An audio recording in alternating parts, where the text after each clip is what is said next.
Greetings and grace. I pray you are well today. You already know what it is we are getting into. Today we are talking about Abimelech. So in Judges chapter 9, Abimelech, son of Jerubbaal, went to his mother's brothers in Shechem and said to them and to all his mother's clan, ask all the citizens of Shechem, which is better for you to have all 70 of Jerubbaal's sons rule over you, or just, which is better for you, to have all 70 of Jerubbaal's sons rule over you, or just one man? Remember, I am your flesh and blood. When the brothers repeated all this to the citizens of Shechem, they were inclined to follow Abimelech, for they said, he is related to us. They gave him 70 shekels of silver from the temple of Baal-berith, and Abimelech used it to hire reckless scoundrels who became his followers. He went to his father's home in Ophrah, and on one stone murdered his 70 brothers. Jesus, the sons of Jerubbaal. But Jotham, the youngest son of Jerubbaal, escaped by hiding. Then all the citizens of Shechem and Beth Millo gathered beside the great tree at the pillar in Shechem to crown Abimelech king. When Jotham was told about this, he climbed up on the top of the mountain of Gerizim and shouted to them, listen to me, citizens of Shechem, so that God may listen to you. One day the trees went out to anoint a king for themselves. They said to the olive tree, be our king. But the olive tree answered, should I give up my oil, by which both gods and humans are honored, to hold sway over the trees? Next, the trees said to the fig tree, come and be our king. But the fig tree replied, should I give up my fruit so good and sweet, to hold sway over the trees? Then the tree said to the vine, come and be our king. But the vine answered, should I give up my wine, which cheers both gods and humans, to hold sway over the trees? Finally, all the trees said to the thorn bush, come and be our king.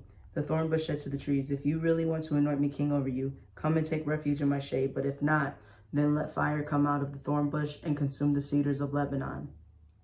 Have you acted honorably and in good faith by making Abimelech king? Have you been fair to Jerubbaal and his family? Have you treated him as he deserves? Remember that my father fought for you and risked his life to rescue you from the hand of Midian. But today you have revolted against my father's family. You have murdered his 70 sons on a single stone and have made Abimelech, the son of his female slave, king over the citizens of Shechem, because he is related to you. So have you acted honorably and in good faith toward Jerubbaal and his family today? If you have, may Abimelech be your joy, and may you be his too.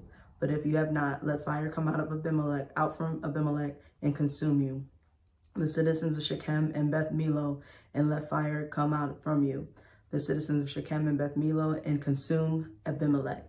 Then Jotham fled, escaping to Beir.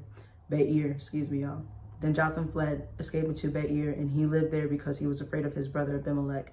After Abimelech had governed Israel 3 years, God stirred up animosity between Abimelech and the citizens of Shechem, so that they acted treacherously against Abimelech. Well, I mean, he deserves that. God did this in order that the crime against Jerubbaal's 70 sons, the shedding of their blood, might be avenged on their brother Abimelech and the citizens of Shechem, who had helped him murder his brothers. In opposition to him, these citizens of Shechem sent men on the hilltops to ambush and rob everyone who passed by. And this was reported to Abimelech. Now Gaal, son of Ebed, was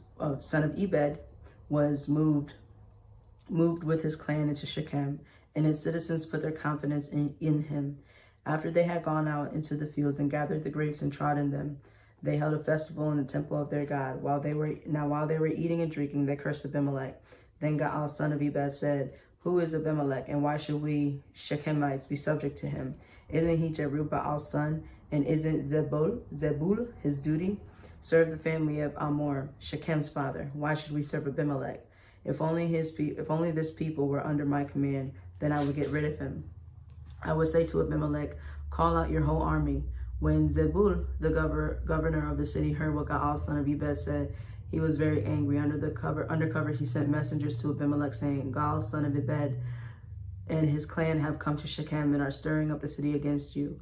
Now then, during the night, you and your men should come and lie and wait in the fields. In the morning at sunrise, advance against the city. When Gaal and his men come out against you, seize the opportunity to attack them. So Abimelech and all his troops set out by night and took up concealed positions near Shechem in 4 companies. Now Gaal, son of Ebed, had gone out and was standing at the entrance of the city gate, just as Abimelech and his troops came out from their hiding place.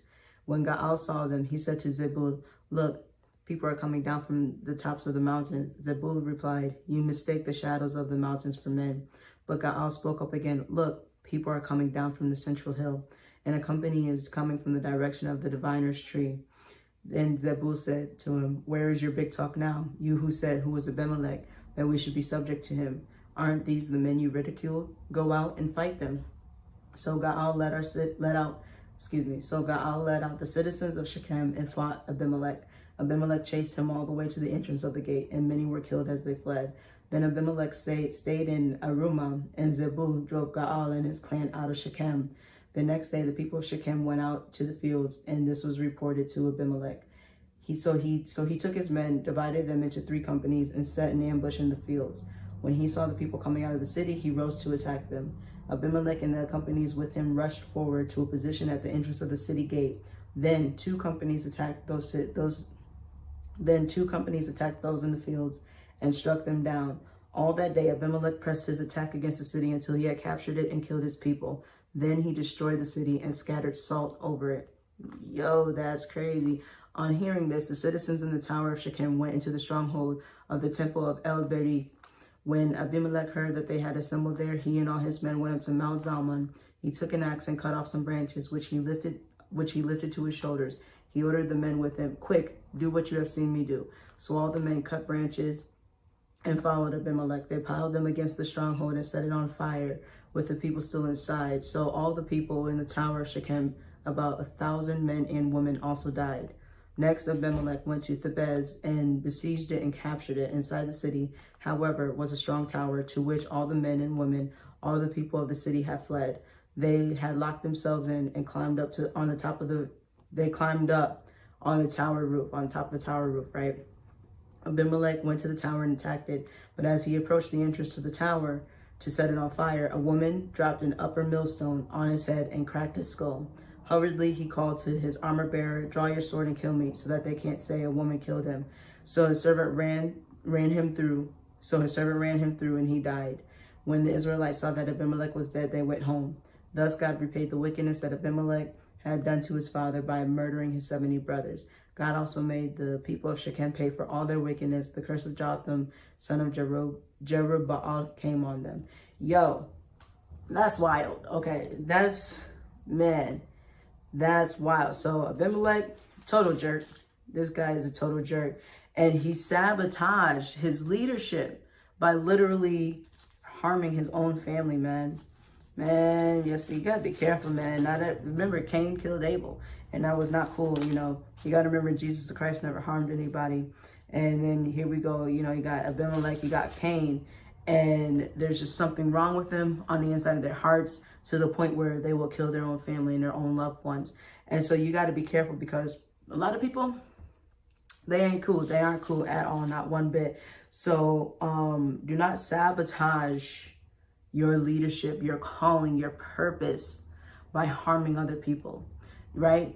That's not the way. And you know what? There are a lot of people, even entrepreneurs and just people in general, that will literally step on other people to achieve what it is they're trying to achieve. And that is wrong. You can't do that. And you can't do that expecting that you're going to be able to stay there, because that's not how it works. You know what I'm saying? The Bible tells us that, you know, hey, you reap what you sow. Whatsoever a man sows, that shall he reap. I want to say this in Galatians, but I need you guys to know that stepping on people, harming other people to get to the top of wherever it is you're trying to go is not the way. When you actually take care of the people, guess what? They'll take care of you. And as you saw, they literally were like, "Okay, we'll take care of you. You lead. You got this." And they put their faith and their trust in this man. And he was a bad man. He was a bad man. And he got taken out by a woman. And it was put in the Bible. So shouts out to the chick. Shouts out to the chick. She dropped an upper millstone on his head and cracked his skull. You know what I'm saying? He literally was setting people on fire. And he was literally setting up ambushes and capturing people and harming them. This is horrible. And like, I mean, for him to take out all of his brothers one by one, yo, that's crazy, man.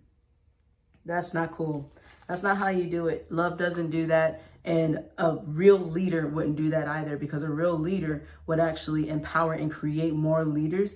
All of his 70 brothers, they could have like created an entire structure and system, and they could have led 71 different countries, 71 different towns, created a whole bunch of ones, you know what I'm saying? So that they're all together as a team, as a unit, you know what I'm saying? And, you know, dominating territory in a healthy way. But nope, he wanted it all for himself, and it didn't last long. So be encouraged to not do what he did, because that's cold-blooded, it's wrong, and God don't like ugly. And as you can see, hey, I mean, his pride, even his own pride took him out. So God bless. Don't do that. Be encouraged. Don't sabotage your positions, your callings don't sabotage your positions or your callings by stepping on other people and harming other people and hurting them or killing them. You know what I'm saying? Make sure that you actually take care of people. And if you feel like that, maybe you need to go to a therapist, you know, really work on some stuff, because there's something on the inside of you that needs to be healed and restored, because that's not okay. All right. So thank you so much for tuning in. God bless. Rock it out, you guys.